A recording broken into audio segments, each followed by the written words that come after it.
அன்பானவர்களே, அன்பு வணக்கங்கள். என் வாழ்க்கை மாறவே மாறாதா? நான் இப்படியே தான் கடைசி வரைக்கும் வாழணுமா? நானும் எவ்வளவு முயற்சி பண்ணி பார்க்கிறேன், மாறவே மாட்டேங்குதே. நானும் எவ்வளோ ஜோசியர்கிட்ட போயிட்டேன், அவங்க சொன்ன பரிகாரங்கள் எல்லாம் பண்ணிட்டேன். எத்தனையோ கோயிலுக்கும் போய் வந்துட்டேன். எந்த கடவுளும் என் வாழ்க்கைய மாத்தவே மாட்டேன்றானே. இதுக்கு வழியே இல்லையா? இதற்கு ஒரு தீர்வே இல்லையா? இப்படி பல பேர் புலம்பி வருவதை நீங்கள் கேட்டிருப்பீர்கள். ஏன், அது நீங்களாவே கூட இருக்கலாம் இல்லையா? நீங்க உங்க வாழ்க்கை மாறுவதற்குண்டான அடிப்படை பேஸ், வழி, தீர்வு எதுனே தெரிஞ்சிக்காத கண்ணை கட்டி காட்டுல விட்ட மாதிரி எவனோ சொல்றதெல்லாம் கேட்டு எங்கெங்கயோ போனா வாழ்க்கை மாறிடுமா? ஒரு நோய்க்கு மருந்து எது என்று தெரிந்தால்தான் அந்த நோயை குணப்படுத்த முடியும் இல்லையா?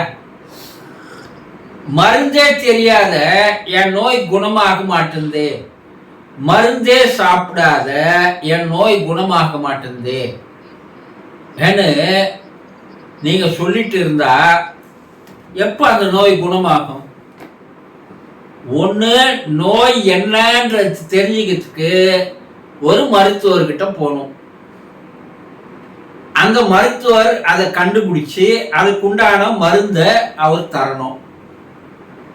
அந்த மருந்தை நீங்க அவர் சொல்றபடி சாப்பிட்டு வந்தாதான் அந்த நோய் குணமாகும். இது சாதாரணமா எல்லாருக்குமே தெரியும், உங்களுக்கும் தெரியும். அது போல உங்க வாழ்க்கையினுடைய பிரச்சனை தீர்வதற்கு, உங்க கஷ்டங்கள் போக்குவதற்கு,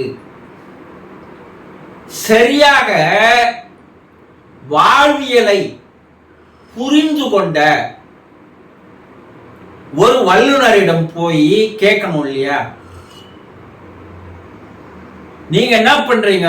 மருத்துவம் படிக்காத மருத்துவர்கிட்ட போய் சொல்லி மருந்து வாங்குற மாதிரி, வாழ்வியலையே புரிந்து கொள்ளாத ஜோசியர்கிட்ட போனா அது நடக்குமா? கொஞ்சம் யோசனை பண்ணி பாருங்க.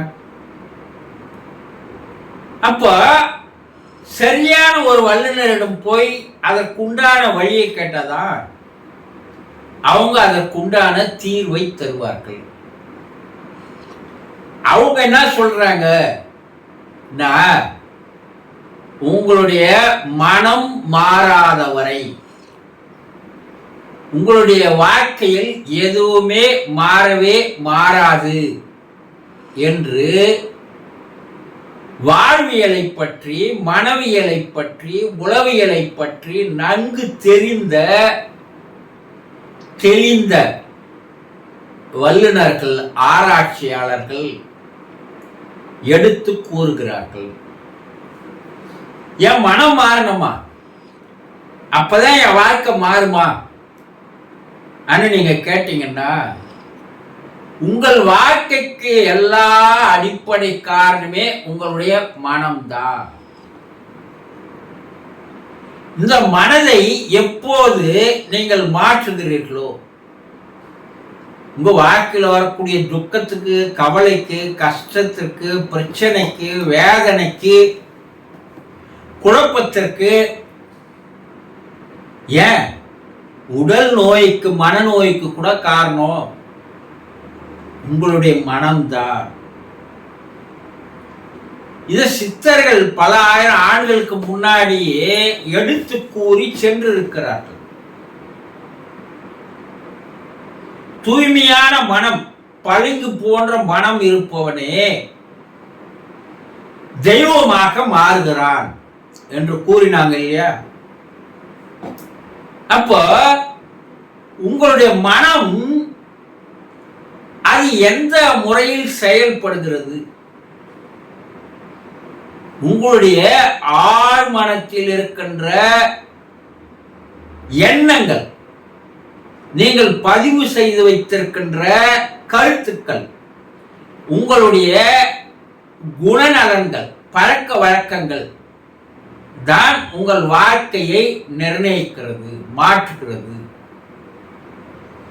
நீங்க இந்த ஆழ் மனத்துல நல்ல ஆக்கப்பூர்வமான எண்ணங்களை, நேர்மறையான எண்ணங்களை, நல்ல சிந்தனைகளை நீங்கள் பதிய வைத்திருந்தால் உங்களுக்கே தெரியாத ஒரு விஷயம் நடக்குது. என்னன்னா, உங்களை சுற்றி ஒரு ஆறாவட்டமானது விரிவடைந்து கொண்டே இருக்கிறது. இந்த ஒளிவட்டமானது எந்த அளவிற்கு விரிவடைகிறதோ அந்த அளவிற்கு பிரபஞ்ச சக்தியை உங்களுக்குள் ஈர்க்கின்ற ஒரு ஆற்றலை, ஒரு தன்மையை நீங்கள் பெறுகிறீர்கள். அப்போ நல்ல வாய்ப்புகள், சந்தர்ப்பங்கள், சூழ்நிலைகள், நல்ல மனிதர்கள் எல்லாம் உங்களிடம் தானாக வந்து சேர்கிறார்கள். இது என்ன சொல்லுவாங்க? ஈர்ப்பு விதி என்று சொல்லுவார்கள். The law of attraction. இந்த ஈர்ப்பு விதி எப்போது உங்களிடம் நாளுக்கு நாள் அதிகமாகிறதோ அந்த அளவிற்கு படிப்படியாக உங்கள் வாழ்க்கையும் மாற துவங்கி விடுகிறது. இது சும்மா கற்பனை இல்லை, இது அறிவியல் பூர்வமாக நிரூபிக்கப்பட்ட உண்மைகள். ஒரு நல்ல மனிதனை சுத்தி எப்போதும் ஒரு 10-20 பேர் இருப்பான். அவனுக்கு ஒரு பிரச்சனைன்னா அவ்வளவு பேரும் வந்து உதவி செய்வோம். அந்த பிரச்சனையிலிருந்து, கஷ்டத்திலிருந்து, துன்பத்திலிருந்து அந்த மனிதனை விடுவிக்கின்ற அந்த வேலைகளை அவனை சுத்தி இருக்கின்ற நண்பர்களும் உறவினர்களும் தானாக முன் வந்து உதவி செய்வார்கள். காரணம் என்னன்னா, அவர் நல்ல மனுஷன்பா, அவருக்கு ஒண்ணுன்னா என் மனசு தாங்காதுப்பா சொல்றாங்களா இல்லையா? சரி, கெட்ட மனிதர்களாக இருந்தால் அட போப்பா, அவன் எக்கடு கட்டினா போட்டோம், அவன் என்ன சரியில்லை, அவன் சிந்தனை சரியில்லை, அவன் பழக்க வழக்கங்கள் சரியில்லை, அவன் குணநலன்கள் சரியில்லை, அவன் எக்கடு கட்டானா அழிஞ்சு போட்டான், அவனுக்கு நான் ஏன் போய் உதவி செய்யணும்னு சொல்றாங்களா இல்லையா? ஒரு சாதாரண பழக்க வழக்கத்தில் இருக்கின்ற இந்த விஷயத்தை நீங்கள் புரிந்து கொள்ளவில்லை. நடைமுறையில எல்லா இடத்துலயும் நீங்க பாக்குறீங்க, ஒருத்தருக்கு உதவி செய்யறாங்க, ஒருத்தருக்கு உதவி செய்யறதில்ல. இதுக்கு உண்டான காரணம் என்னன்னா, அவர்களுடைய மனம் நல்லதையே நினைத்து, நல்லதையே பேசி, நல்லதையே செய்து வருகின்ற ஒரு நண்பர்களாக, ஒரு மனிதர்களாக இருந்தால் அவனுடைய உடம்புல அவனுக்கு தெரியாத அவன் உடம்பை சுற்றி ஒரு ஆறாவட்டமானது, ஒளிவட்டமானது அளவுக்கு அதிகமாக விரிவடைந்தே போகிறது. அந்த ஆறாவட்டம் என்ன பண்ணுதுன்னா, அதற்கு ஒரு ஈர்ப்பு சக்தி இருக்கிறது, கவர்ந்து இருக்கின்ற ஆற்றல் இருக்கிறது. அது நல்ல மனிதர்களை அவனிடம் கொண்டு வந்து சேர்க்கிறது. அப்போ உங்களுடைய வாழ்க்கை மாறணும்னா பேசிக் என்னன்னா, உங்க மனசை மாத்துங்க. அது அழுக்கா இருக்கலாம், அது தூய்மை இல்லாத இருக்கலாம், அதுல எவ்வளவுக்கு எவ்வளவு இருக்குதோ அந்த அழுக்குகளை நீக்குவதற்கு முயற்சி பண்ணுங்க. அந்த ஒரே நாள்ல முடியுமான முடியாது. படிப்படியா அதற்குண்டான செயல்களை செய்யுங்க. ஒரு நல்ல மனிதர்களோடு, உங்களை விட அறிவில் உயர்ந்த ஒரு மனிதர்களோடு நீங்கள் முதல்ல பழக ஆரம்பிங்க. உங்களிடையே இருக்கின்ற அந்த கர்வம், ஆணவம், அகங்காரம், தன்முனைப்பு இதெல்லாம் கொஞ்சம் மட்டுப்படுத்துங்க. உங்களுக்கு எதுவுமே தெரியல, என்ற மாதிரி நீங்க இருக்க ஆரம்பிங்க. அவர்களிடம் இருக்கின்ற விஷயங்களை கிரகிக்க ஆரம்பியுங்கள். அப்ப அவங்க காந்தம், நீ இரும்பு.